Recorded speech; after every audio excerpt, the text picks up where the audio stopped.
An analog is a comparison between two things or ideas that suggest they have similarities.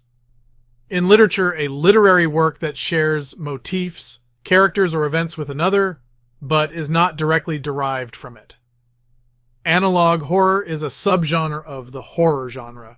It relies heavily on atmospheric writing, underlying metaphors, and psychological terror, rather than delivering gore, predictable fear elements, or monsters and creatures like traditional horror.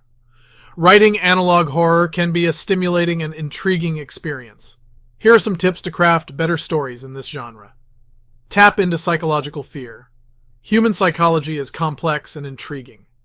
Readers are fascinated by what terrifies them intrinsically.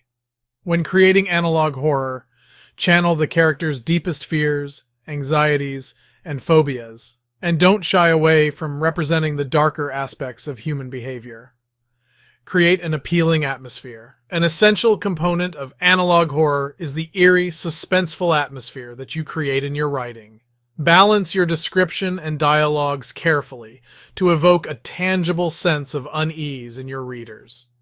You can use elements like shadows, old photographs, or hidden notes to keep readers on edge.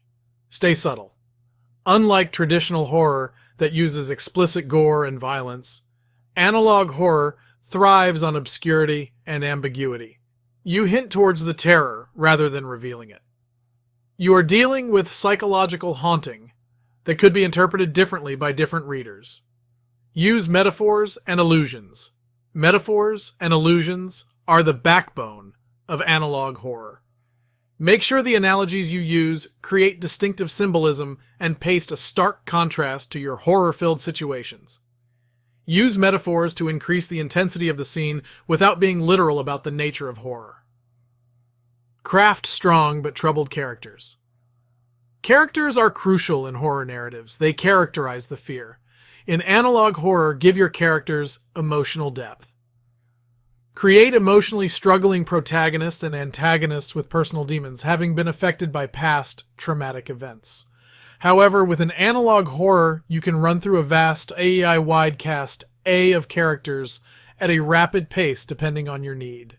Most of the time, your protagonist will be your antagonist. Some horrific otherworldly being. Introduction of uncanny elements. Adding uncanny elements can take the narration from unsettling to fascinating and horrifying.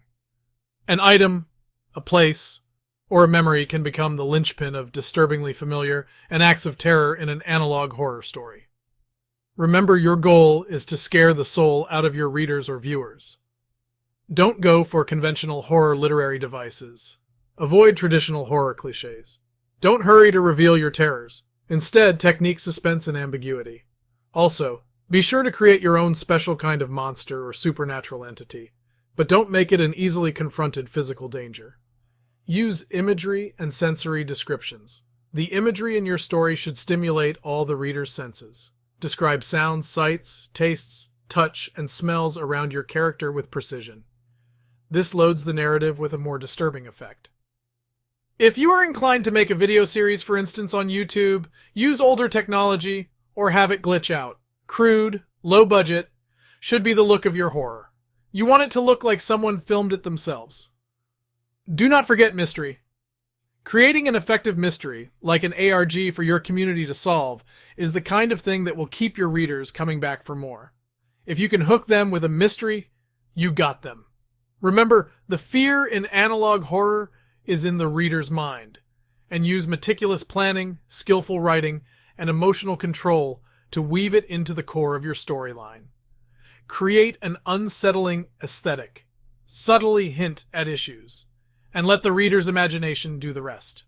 Remember, a great analog horror story does not surrender all its creepiness and fear to the readers.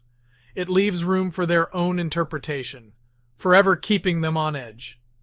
This has been Jayce Ran, over and out.